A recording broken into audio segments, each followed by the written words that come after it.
you're going to face the same thing. You're going to work for money and churn out masala with total disregard to your civic duty. You will be manufacturing defective baby food, and you'll be aware of it, and you won't know when to stop it. There is a time, and you'll know it. Prepare yourself. You want to sell out? You can. There are people to buy you out. But do you want to sell cheap? Or do you want to buy yourself a new conscience? Well, honesty is a luxury most can't afford. I have managed to eke out some money to be honest most of the time. And I know I've deviated from cinema, but then how can cinema be any different from any of the chosen companies you're going to run? It's going to have the same problems that I am facing. The same content development is going to be lacking in many of the companies. Just because we wear suit and ties doesn't mean we have upgraded ourselves to the modern world.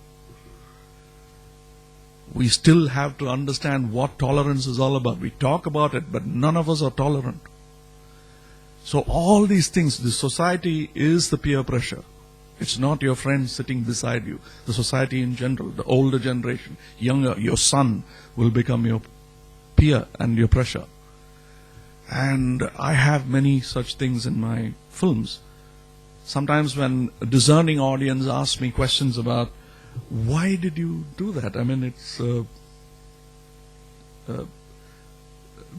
a sort of cheap way of saying what you have to say. It's unintelligent. Why do you do it? And when I say that I have this problem of reaching out to the masses, I'm lying. I'm just covering up for myself. It's because my money bag tells me I don't understand it.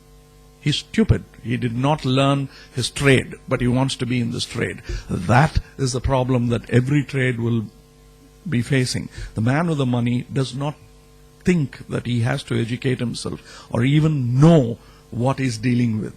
He says, money, Lakshmi alone will do. And since Saraswati is Lakshmi's sister, she'll come along. I mean, anyway, I'll meet her for a festival. They hoodwink that particular area. And that's why, sir, I suffer as you will. And that's why, sir, I fight as you will. Thank you. Yes. Good evening, sir. Oh, I thought someone was dubbing for you.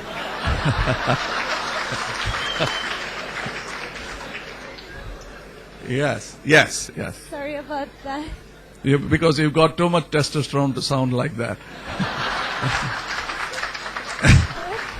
Yes, lady. I'm extremely glad to be seeing you here today. Thank you, ma'am. I have a couple of questions. Like, the first thing is, what is the one motivating factor that actually gets you going? Oxygen.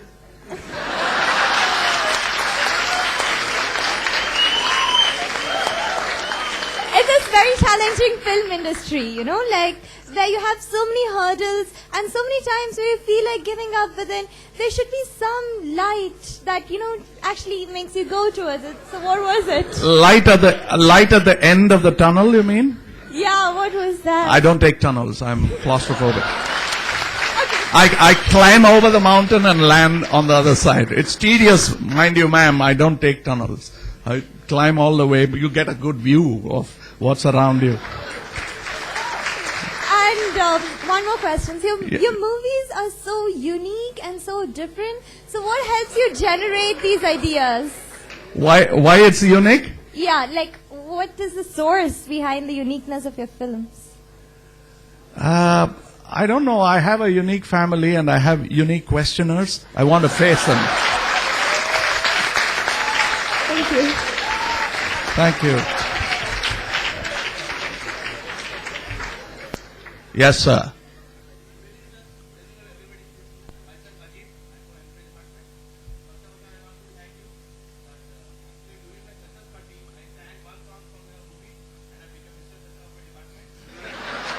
Wow. Okay.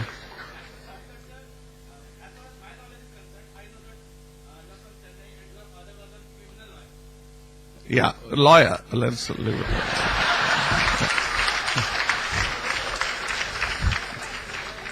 But that describes everything. So why add a suffix to it? Okay.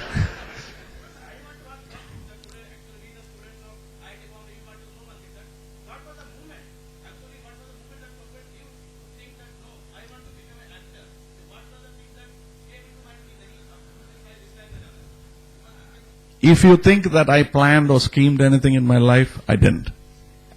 But later on, after 22 or 23, as I told you, from the vein slitting age to the age of dawning, it was about 2 years. And till then, I think I just was fighting ghosts in my life. And I wanted to become a dancer like Mr. Uday Shankar. That was my aim from my 12th year. It kept changing. Then I threw my gunguru, as we call it salangai in Tamil, into the sea, and I thought I'm done with it. Because nobody respects me. This is not the way you treat an artist. You can see a bit of that in films like Sagar Sangamam that I've seen. I was so disillusioned with the world, I thought I had wasted nearly 6-7 years of my life pursuing an art which will never be respected. And then I said, okay, let's put something of what I've learned to use, and I joined the film industry again. I joined Christian Arts and Communication Center and started propagating Christianity for money. I believed in Christianity as much as I believed in my own religion. I'm a rationalist. So I went there for the 120 rupees stipend, but that was a great experience for me. I learned about Christianity. I learned about, in retrospect, I started looking at my own religion. All this was helpful. Above all, it gave me the connection to enter into cinema. I'm very grateful. I'm not, my idea of being a rational does not exclude people, human beings. So they were very nice people who sort of took me in the direction of films. When I went into films, I was an assistant choreographer, dance choreographer. So it is not my ambition which took me there. I was there and my boss became a director in films. It was his ambition which drove him, and I became an assistant director. Then suddenly I realized I have a dream which I'll pursue as passionately as I did my dance. I wanted to be a filmmaker. And I pursue that dream even today. In between, I became an actor and then a star. I didn't plan any of it. And that is thanks to my mentor, Mr. K. Balachandar. Thank you. I will tell him when I meet him that by the mere mention of his name, I raised an applause. So I would have done it gladly any time for him. But so when I told him that I want to pursue, now I have the money I want, what do you want to become? I said, I want to become a director. He said, you want to come to the studios in an auto rickshaw or a taxi? Become an actor. You are already a director. I see that in you. You can become a director whenever you want. But the stardom that is endowed upon you doesn't happen to many people, even talented ones. So pursue that, build yourself a house, and then make a film. Become a director. You have all the time in the world. And that's what I pursued. I took advice, which I rarely do, but I took good advice.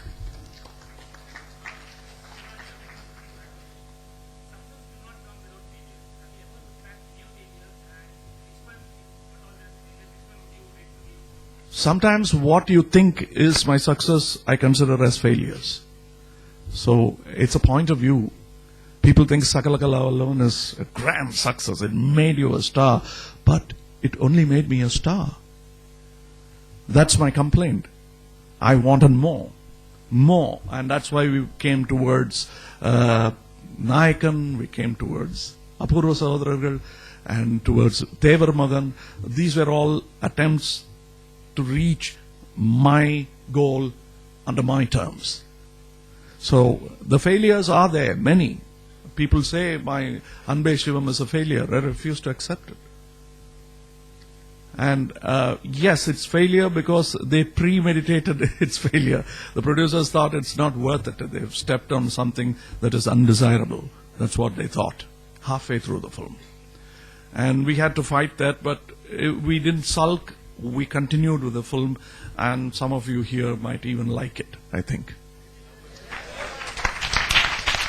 See, these are the people I trusted in. This is where I bet my money on, and they don't know where to bet at all. They bet it on a star instead, me. And I bet it on multiple heads like yours. And it worked, because people talk about it. When I'm dead and gone, they'll still remember Ranbir Shivam. So, when you say, sir, about failure, the best thing you can learn from a failure is when you look at it without bias, not with financial or political. What are the personal mistakes that you have contributed to the failure? Because cinema truly is a democratic art form. You can't do it alone. It's not Van Gogh slicing off his ears in dissatisfaction. You'll have to slice off many ears, because many heads have gone into the making of a film. So you can't take the credit of the success of a film single-handedly. Even Chaplin, even Mr. Orson Welles, they all had the supportive struts which kept them in place. The same applies to me. So when you talk of failures, it's not about telling who did the mistake. Where did we go wrong is how I'd like to analyze my failures. That's pertaining to cinema. If it's about my bank balance, or that's a personal failure, that's a different thing. That I'll have to look at it in a different form, that I'm personally answerable, or my personal life for that matter. Those are different, but